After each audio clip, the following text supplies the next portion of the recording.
Swayam Prabha. Digital India. Educated India.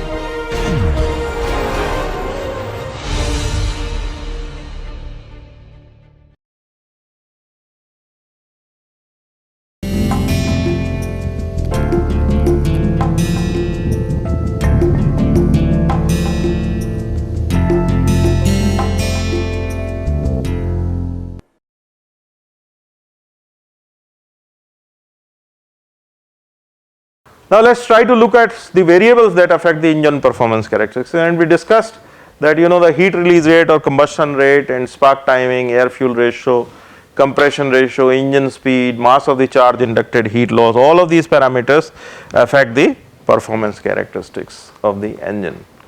So let's first look at combustion rate or the spark timing.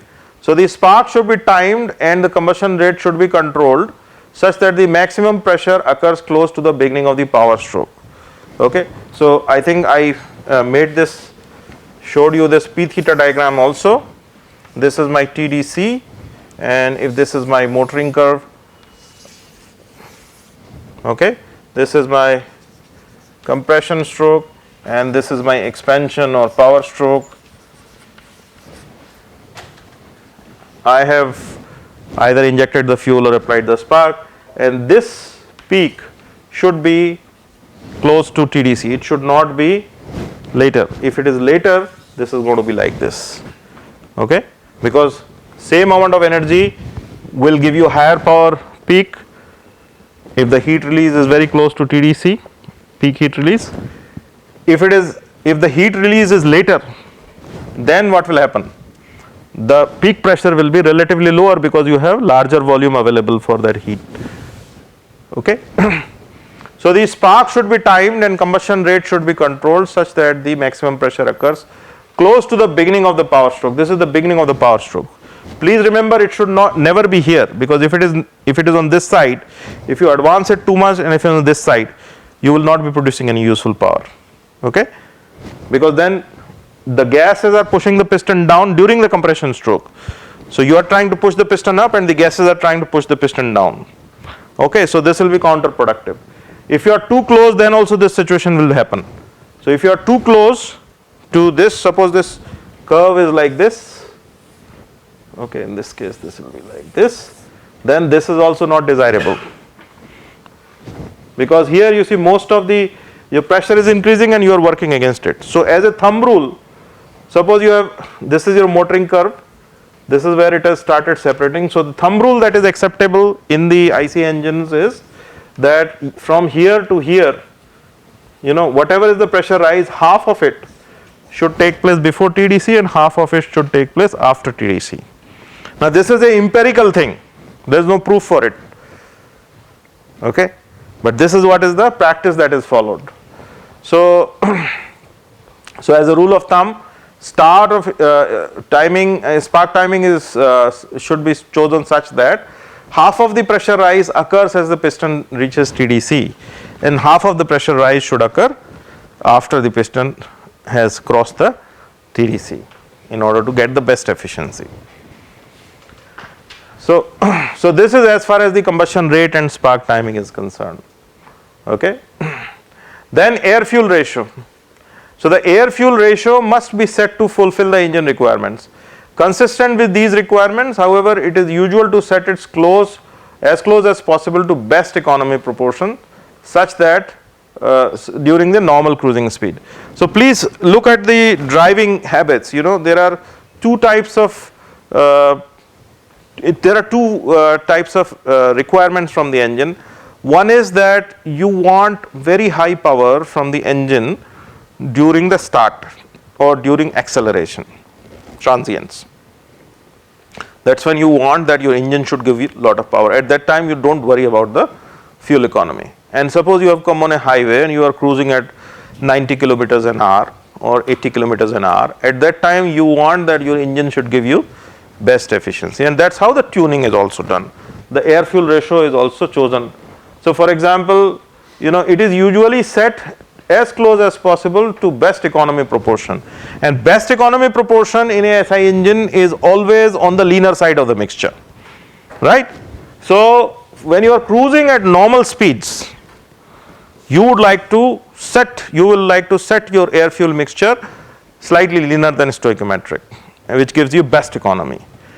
But when it comes to power requirements, such as when you are trying to accelerate and overtake a speeding truck, or you are starting your car from a red light, okay, at that time you need more power. So at that time the air fuel ratio should be set to the best power proportion.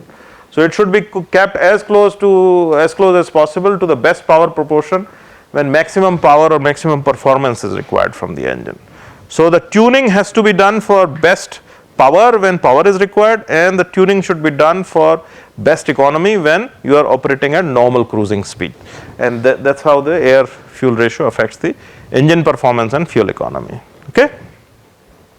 What about the compression ratio? So compression ratio, thermodynamically we have seen that higher will be the compression ratio, more will be the thermal efficiency, lower will be the specific fuel consumption, and higher will be the mileage from the engine. So as the compression ratio increases, thermal efficiency generally increases and it is generally advantageous. But the problem is that you cannot keep on increasing the compression ratio in case of spark ignition engine because it is limited by knocking. You cannot keep on increasing the compression ratio in case of CI engine because the engine becomes heavier and heavier, and it doesn't make sense because then the gain in efficiency will not be enough to to give enough propulsion power for that extra weight. So it becomes counterproductive. You have a heavier engine and you don't gain that much in terms of efficiency. You want a lean and mean machine, right? So it should be efficient. So increasing the compression ratio also increases the friction in the engine, particularly between piston rings and the cylinder liner. Okay, and there is a point above which if you further increase the compression ratio, it is not going to be profitable. So you have generally there is a by and large agreement. Earlier people used to make SI engine compression ratio engines from 7, 8, 9, 10, 11, but nowadays because of the efficiency concerns and because of the emission requirements, people have now settled to a narrower range which is like 9, 9.5 and 10. That's the kind of compression ratio in which the engines are generally made now. So now the range of compression ratios that people make has really shrunk. Similarly, in case of CI engines, earlier people used to make anything between say 13, 14 all the way to 19, 20, but because of these efficiency and emission concerns, now diesel engines are also settling down to around 16.5, 17, 16, 16.5, 17. So that's the range. So it has really shrunk because of the legislative requirements. Okay. So if you look at the engine speed, so engine speed is also a parameter which affects the engine performance quite extensively. For example, if you are operating the engine at low speed, you have enough time for all the processes to take place, right? In terms of absolute time, milliseconds. So greater time is available for heat transfer. So at low speeds, there is a lot of time available for heat transfer, and therefore, the heat loss will also be more. Okay. So up to a certain point, higher speed produces greater air consumption and therefore greater indicated power. And if you further increase the speed, then it will lead to reduction in indicated power beyond a certain point. Higher speeds are accompanied with increased frictional power and greater inertia of the moving parts. Okay. And so although some engines prefer high speeds, there is a compromise in the performance. So nowadays, what people are trying to do is that people are trying to go for slower speed, high performance engines. So earlier, the idea people used to go for high speed engines, and if you look at some of the performance bikes, the engine speeds can be as high as 7, 8,000, 9,000 RPM. Okay, but now particularly in diesel industry, it is now what people are trying to do is they are trying to have slower speed engines, and what they are trying to do is when you increase the when you want to increase the capacity of the engine, the trend is that you like to have larger bore and smaller stroke. So basically swept volume remains same, but once you have larger bore and smaller stroke, the friction reduces. So this is one of the strategy that is being adopted in many modern engines that manufacturers are going. Some of the manufacturers, I would not say all, but some of the manufacturers are actually adopting this larger bore, smaller stroke kind of strategy. Okay. If you look at the heat loss, a large proportion of the available energy is lost in non-usable form, and any method that reduces the heat loss will tend to increase the engine performance. If you can somehow reduce the heat loss, obviously there will be more energy available for doing the useful work. So people are now going for hotter engines. So you like to have higher coolant temperature. So once you have higher coolant temperature, they provide you less delta T, and less delta T means that the heat losses will be also less. They provide lesser temperature gradient for heat transfer, and heat losses are minimized. But there is a problem. If you are running your engine hotter, the lubrication becomes challenging, because then your cylinder wall interface will be at a higher temperature, and once it is at a higher temperature, your lubrication becomes extremely challenging. Lubricants, we have already studied a little bit that when the lubricants, if they are at higher temperature, their viscosity will be low, and if their viscosity will be low, that means the lubrication efficiency will be also lower. So you need specialty lubricants to cater to the hot engines actually. So this can lead to damage to the engine components due to excessive heating or breakdown in the lubrication. So these are some of the aspects. Mass of the inducted charge.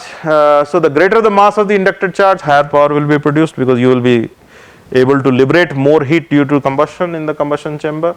So if the engine geometry is fixed and it is desirable to induct charge to a maximum possible density for highest volumetric efficiency, you can actually do that by supercharging or turbocharging. You can induct more quantity of the charge into the engine, and you can generate more power from the same dimensions engine.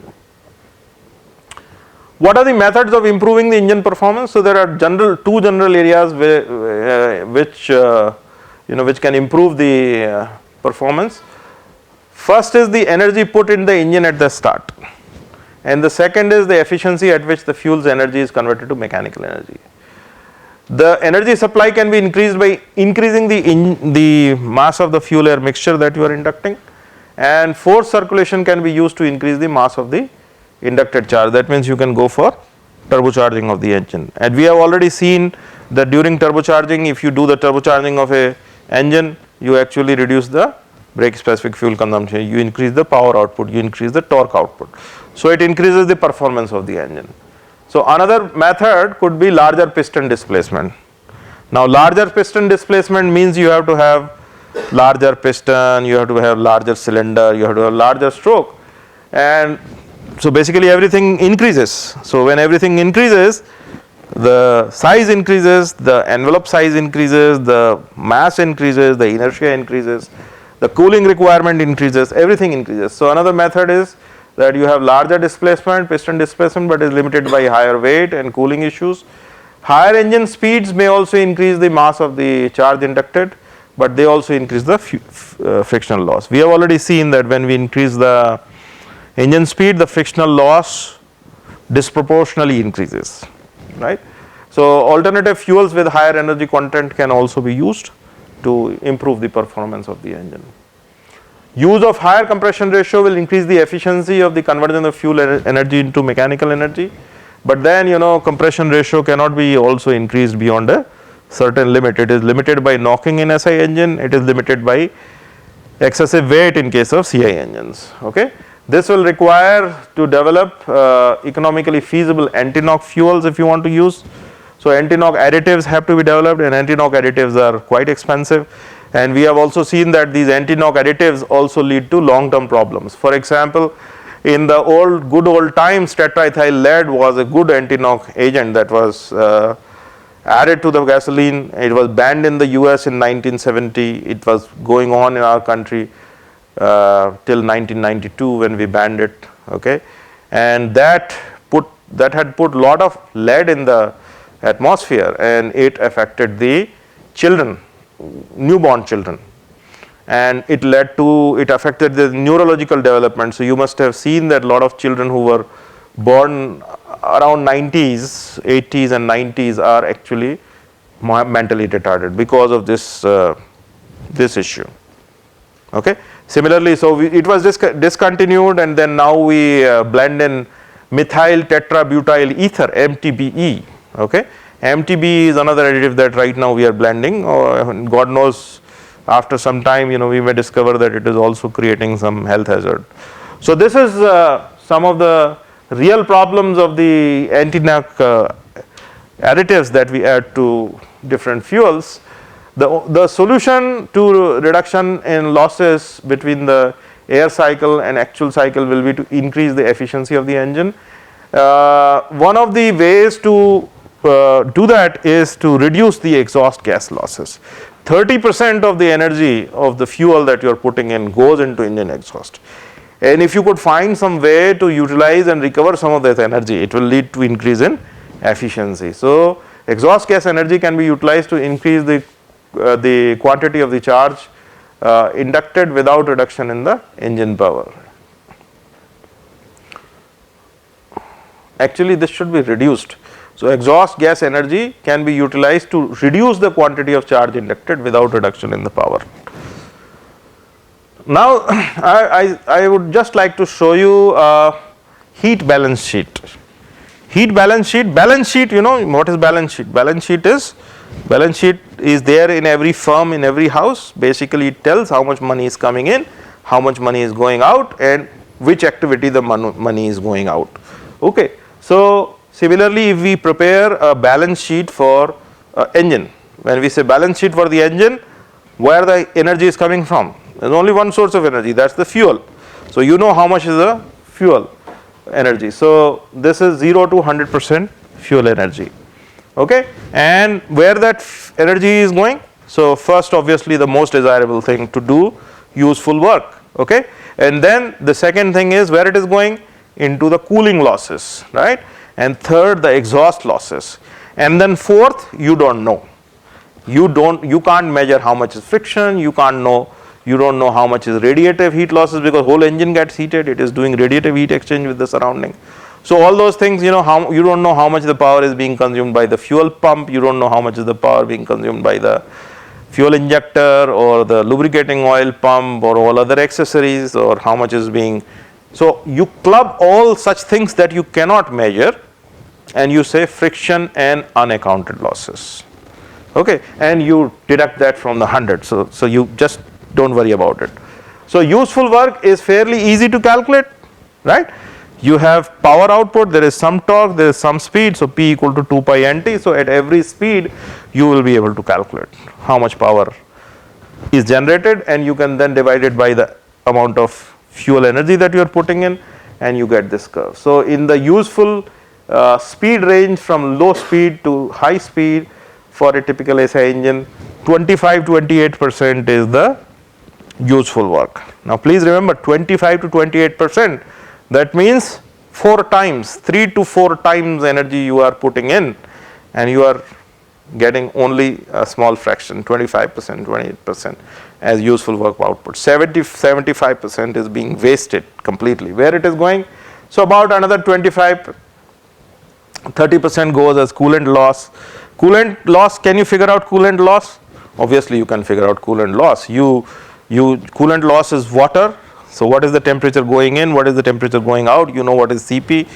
Just you have to figure out what is the mass flow rate. 2 simple thermocouples and a mass flow meter, and then you will be able to figure out what will be the coolant losses at every load and speed. Exhaust losses, same way. You know what is the intake air temperature, you know what is the exhaust gas temperature, and you will know what is the heat capacity Cp. Generally there are tables you can look up, and then you just have to figure out what is the mass flow rate. So that's also easy to calculate, and that's why these three are calculated, and this one is subtracted from the 100.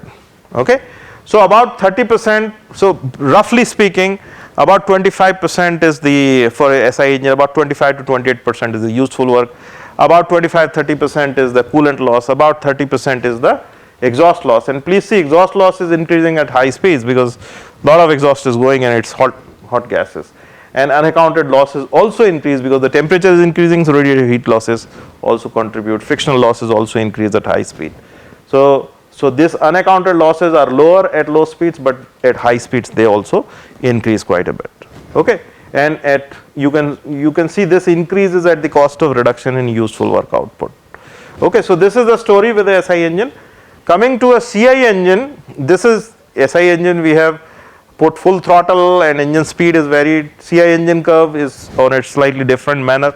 Here the engine speed is kept constant and power output is changed or torque output is changed.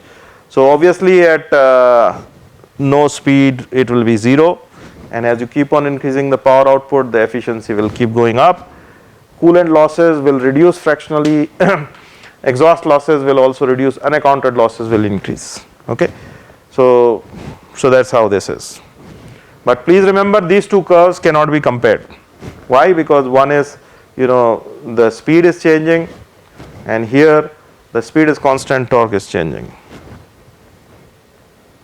Okay, so in order to prepare a heat balance sheet, a test is conducted to determine the frictional power, measure the speed, load, fuel consumption, air consumption, exhaust gas temperature, and coolant flow rate. Exhaust flow rate also is measured. So there can also be some additional friction power accounted for the temperature rise of the coolant and oil, but they are not put in the heat balance equation. They are accounted for unaccounted losses. Okay, so normally the heat carried out by lubricating oil is less and generally not included in these equations, and it is a part of the friction and unaccounted losses. Now let's see external heat balance diagram. This is the engine. What is going in and what is going out. So you see here, this is the lubricating oil, and then there is a lubricating oil will absorb some heat. Then there is this crankcase and wall radiation. Cooling water is coming in cold condition, cooling water is going out in hot condition. Lubricating oil is coming in cold condition, lubricating oil is going out in hot condition. Exhaust gases are going out, fuel and air is coming, exhaust gases are going out. Okay, and then there are wall radiations. Okay, so these are all things happening in the engine. So there is a heat balance diagram which is called Sankey diagram. You must have heard about it. So Sankey diagram is proportional representation of the heat losses from different sources. So the width of the stream represents the percentage of loss. For example, you are starting here from the bottom in Sankey's diagram. So Sankey diagram, first is coolant loss, so about 35% is gone. Then you go up, exhaust loss, so about 33% gone. And then surrounding friction and counted losses is also gone. So when you total all these, this is about 80% loss, and only about 20% is available to you, 20-25%. It depends on conditions. These numbers are just typical indicating numbers. So 20, 25, 30% is available to you as useful work output. Okay. So a performance map is a representation of performance of the engine in all critical conditions, and these can be used to compare different size engines. For example, you can do a performance comparison at constant speed, as I mentioned to you earlier. You can also do it at constant load. So if you do it at constant speed, the BSFC is reduced upward along the constant speed line. Mixture enrichment and higher load more than offset increases the mechanical efficiency because it is at constant speed. At lower BMEP, BSFC increases because of the reduced volumetric efficiency. Similarly, you can do comparison for constant load lines, constant BMEP lines. Okay, this is just an example of how the performance map for a typical SI engine can be made. This is the engine speed on the x-axis and BMEP on the y-axis. Okay, and this is the full throttle. So we know that when we start increasing the speed, the torque increases. Okay, and then as we are increasing the speed further, the torque actually comes down. Okay, and these are basically specific fuel consumption lines. So when you are having low BMEP, that means low power production, the BSFC will be high, right? And as you can keep on increasing the BMEP, the BSFC will come down. So you can see this is 0.3 kilogram per kilowatt hour, and as we are coming down towards the lower loads, the BSFC is increasing. Okay, And this is basically the piston, what was this? Brake power per piston unit piston area. So this parameter is brake power per piston per square inch of piston area. So basically what it represents is that this is 0.18 kilowatt per square inch of piston area. Basically it is representing that if you are going in this direction, you are increasing the power output from the engine. Okay, so obviously you would like to be in the zone where you get the highest efficiency and lowest BMEP.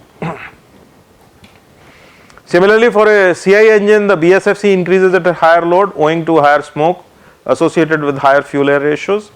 If the speed is reduced from point of best economy along the lines of constant BMEP, the product of mechanical and indicated thermal efficiency remains almost constant. The reduction in frictional mean effective pressure is balanced by reduction in indicated thermal efficiency due to poor spray characteristics at lower speeds. So lower speeds, your spray is not really very nice. The droplets are large and mixing of the fuel air ratio is also not very good. And since the speeds are low, even the in-cylinder air flow rate, air mixing is improper. So the power of maximum economy is nearly half of the maximum power. Okay, and this is the curve which shows for CI engine. This is with a pre-chamber diesel engine, so this is most likely a IDI engine. So this is the speed given here, this is the BMEP given here, and these are the BSFC curves. Okay, this is the maximum brake BMEP, and this is the maximum indicated BMEP. In between these two, you have frictional BMEP. Okay, so this is how a typical performance map for a diesel engine looks like.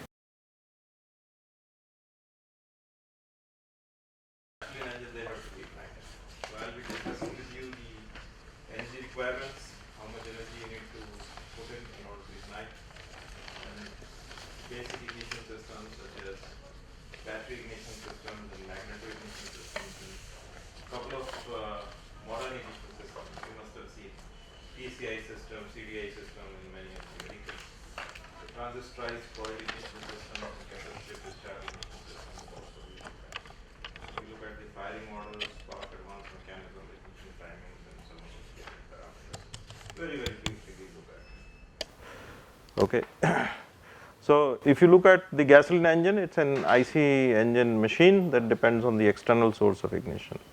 So here you can see in each cylinder there is a spark plug where you provide electrical energy, and what that electrical energy does is it generates spark, it generates plasma, and ignition spark ignites the air fuel mixture, which is compressed in the combustion chamber to initiate the combustion process. So this spark is initiated towards the end of the compression stroke. Okay, the ignition spark is generated by flashover between two electrodes of a spark plug extending the combustion chamber. So these two electrodes, they are exposed in the combustion chamber, and you apply very high voltage across that. This high voltage can be as high as 20,000 volts to 35,000 volts, 20 kilovolts to 35 kilovolts. And these spark electrodes are about 0.5 to 0.75 millimeters away from each other. So when you have such a high voltage applied across two electrodes which are not really far, what happens is that the gas which is present in between the two electrodes gets ionized because of the high voltage. And when that ionizes, the electrodes jump from one electrode to another one. And then the matter that is present between these two electrodes becomes the fourth state of matter. That's called plasma. So basically, when you apply the spark, it essentially means that you are applying the high voltage across two electrodes, and you are generating plasma, which is nothing but ionized gas, highly ionized gas. And obviously, when you have plasma formation generally takes place at very high pressures and very high temperatures. So the localized pressure in that zone between the electrodes could be as high as 100 bar. Of course, it doesn't stay for very long. It's a nanosecond phenomena. Temperature could be as high as 10,000 degree Kelvin. So what that does is that small amount of energy that you're depositing, electrical energy that you're depositing between the electrodes of a spark plug, that actually ignites the combustible charge that is present. So you already have combustible mixture within the flammability limit, and it is compressed, it is hot, it is high pressure, and you have source of ignition in the form of plasma generation, and that ignites the mixture, and that's how you have successful ignition. So the ignition spark is generated by flashover between the electrodes of a spark plug extending to the combustion chamber, and the ignition systems must generate adequate level of high voltage energy to generate the flash over the spark plug. Okay. It should also ensure that the ignition spark is triggered at precisely the right moment. So at correct crank angle degree, you should be able to ignite that spark. Okay. And that correct crank angle degree generally is 15 to 20 degree before the top dead center, depending on so many other parameters. This is just a ballpark figure, but you always advance and retard and try to optimize your combustion based on your spark timing. Okay. So in a gasoline engine, compression ratios are generally lower than the compression ignition engines, and fuel is not able to ignite automatically. In CI engines, because of the high compression ratio, the temperature is so high that it is higher than the auto ignition temperature of the fuel. So as soon as the fuel droplets enter, they start burning on their own. But in gasoline engine, it does not happen. Two reasons. One is that gasoline has very high auto ignition temperature first. Second is that the compression ratio of SI engine is very low. So even at the end of the compression stroke, the temperature is relatively lower. Okay, and because of these two reasons, in gasoline engine, the fuel does not ignite automatically. So close to the end of the spark compression stroke, a spark is initiated by the spark plug, which initiates high temperature plasma kernel. In recent times, there have been efforts to develop an ignition system using laser beams and to replace the spark plug. See, what happens is that spark plug, conventional spark plug systems are being used for over a century. Okay, these are pretty well tested. But what happens is you have these two electrodes which are about 0.5 to 0.75 millimeter away, and in between you have plasma formation. As I mentioned, plasma is high temperature. Temperature could be as high as 10,000 degree Kelvin. So what happens is that the erosion of the spark plugs takes place, because sometimes some of the metal may start evaporating, there could be sputtering, there could be a lot of other phenomena that might be taking place because of this plasma formation between the electrodes. So the life of the electrodes can be really compromised. This is especially true for large engines. In small engines, the problem may not be that severe. Automotive size engines, the problem may not be very severe. But if it comes to large megawatt size gas generators, for example, okay, suppose you want to have a gas engine which supplies the electricity to IIT Kanpur campus, okay, and you want to have a 5 megawatt generator engine which is running on PNG, pipe natural gas.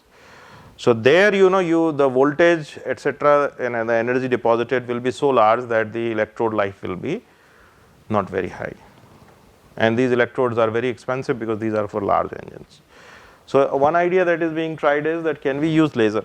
Laser like this, laser is nothing but energy, photons, right?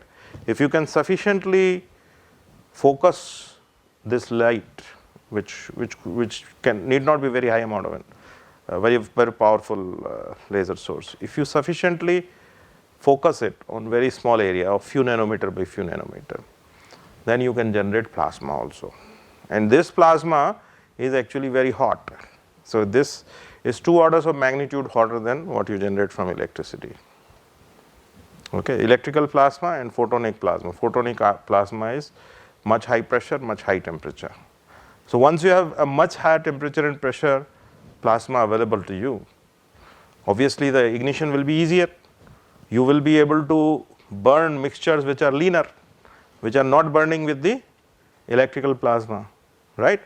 So you will be able to burn leaner mixture. So what does it mean? That you will not have misfire in case of leaner engines. And if you look at one of the major burning problems of automotive industry today is meeting the emission norms.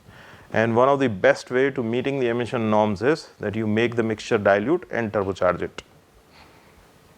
Once you do that, electrical systems fail, right, but photonic systems will be successful. So this is a technology which is technically proven. IIT Kanpur also a lot of work has been done, but it is yet to become commercial because the lasers are very expensive. So maybe in 5 years time or 10 years time, when we will have cheaper lasers, this system has a possibility of coming into the market as a product. Okay, so this is one research area related to ignition systems in the context of spark ignition engine. So when a homogeneous mixture is supplied, spark energy that is required is of the order of 1 millijoule only. So I mean, if you have a homogeneous mixture, only 1 millijoule energy is enough to ignite it. It's a very small amount of energy, and duration of this energy pulse need to be few nanosecond to few microsecond. Okay, so this pulse also need not be very wide, very small, very intense, very focused. But you know what happens is that there are a lot of losses, and since this is a small energy, you can afford to give 1 order or 2 orders higher amount of energy. It doesn't make too much of difference. But what it does is, it is going to make your ignition systems more reliable. That means there will be no possibility of any misfiring in the engine if you provide more amount of energy. So whenever we design a spark ignition system, we always design it to provide something like 40-50 millijoule of energy. So actually for a reliable ignition event, about 40 to 50 millijoule of spark energy and a duration of as high as 500 microsecond, okay, 0.5 millisecond is required. Okay, these are, I mean, this is the upper bound. Let me give you an example. You know, if you have a normal naturally aspirated engine where mixture is homogeneous and you want to ignite it, you will be able to manage with 1 millijoule. But suppose you want to turbocharge it, then this energy requirement will come down or it will go up. It will go up. Why? Because between these two electrodes, now you have more number of molecules of air which are present, and air is a bad conductor of electricity, bad conductor of heat. So now you need to provide higher voltage and higher amount of energy in order to have plasma breakdown. Okay? Suppose you have a mixture which is linear, then do you need to provide same amount of energy or more amount of energy? More amount of energy, obviously. So the point that I am making is that although there is a possibility that, you know, some mixtures may burn with 1 millijoule of energy, but when you are having a system which you want, it should be reliable over the entire speed and operating range and load range of the engine, then you have to over design your system. And this, therefore the systems of the automotive sector are designed to give something like 40, 50, 60 millijoules of energy per pulse in each cylinder. Okay? So the enthalpy, what are the requirement, energy requirements? So the enthalpy required to cause the flames to be self-sustainable is given by the product of surface area of the spherical flames and the enthalpy per unit area. The time interval for the ignition to occur should be as small as possible, because smaller is the time interval, more intense the energy deposition will be, and you will be able to obtain higher temperatures. A sufficiently high voltage is provided between the electrodes to initiate the breakdown of the air, which should be greater than the critical voltage. Critical voltage is basically the minimum voltage that is required to achieve the breakdown. So there should be sufficient margin. It should not happen that you are lower by 5 volts and you just don't create plasma. So you should have sufficient cushion. Okay? So it should be greater than the critical voltage. The critical voltage depends on the gap between the electrodes. That is also not fixed. Okay? And it depends on the fuel air ratio and the pressure of the gas. So all these factors are going to affect what will be your critical voltage requirement. Okay? You must have seen that if your engine misfires something, you take it to a mechanic. Mechanics open the spark plug and then he says, oh sir, the gap is more. And what he does, okay, he takes a hammer and knocks it a little bit, and then he sees, okay, yeah, it is fine now, and puts it back. Does he measure? He does not measure. If you go to mechanic A and mechanic B, the gap is not going to be the same. Both are going to adjust it to a different degree. So, all these factors have to be kept in mind. Okay, no two electrodes of identical engines are going to be exactly same, because they are handled by different people. Okay, so ignition process therefore is an energy balance between the external source, the chemical reaction, and dissipation to the surroundings. So, external source is providing the energy, which is leading to chemical reactions. First the ionization reactions, and then chemical reaction of combustion of fuel and air. And then whenever you apply the plasma, there is a bright spark, and because of that bright spark, lot of radiation energy goes out to the surroundings. Also you see where it is happening, the spark, where it is happening between a small gap between the two electrodes, and this is such a small energy of few millijoule. These electrodes are made of metal, so they act as heat sink. So lot of energy that is released due to ionization is actually absorbed by the electrodes themselves. Okay, so this acts as a sink. So now you have to take this into account and make sure that at least few millijoule of energy in spite of all this is available for doing what you really want to do, which is initiating the combustion of fuel air mixture.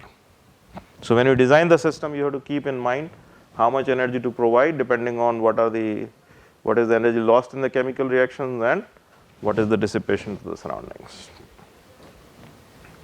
So the design of ignition system should take into consideration the engine speed, inlet manifold pressure, and mixture composition to provide the spark of proper energy and duration of the proper time.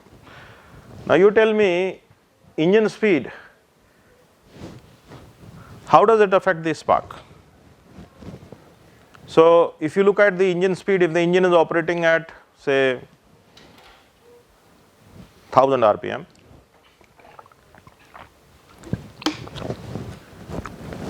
versus if it starts operating at 2000 RPM, do you think the spark timing will be same? The spark timing will change. Okay. What about the inlet manifold pressure? Obviously, as I mentioned to you, if the inlet manifold pressure varies, the pressure in between the spark electrodes also varies, and the mixture composition. So the requirements of the engine from a spark ignition system is it should provide enough energy. So under all conditions, all load and speed conditions, all pressures, all intake manifold pressures, all fuel air mixture, it should be able to generate reliable ignition without misfiring. That is the first requirement. Then functionally efficient over the entire operating range. Okay, it should be efficient. It should be light. Light is very important. Why it is important? Because the engine, the vehicle that you are carrying, it has to carry the ignition system along with it. If just the ignition system weighs about 50 kilograms, that means you are carrying 50 kilogram lower load, right? Should be effective and should be reliable. Under all conditions, it should be able to give you what you want to do. If it is not reliable, you may not be able to start the engine. If it is not reliable, when you are going somewhere in the middle of the way, it can stop and the engine will stop. And then it should have minimum voltage interference. Nowadays you see engines use lot of electronics. Okay, so the ignition system should not be doing electronic interference or electrical interference with the rest of the components, rest of the electronic components that are there.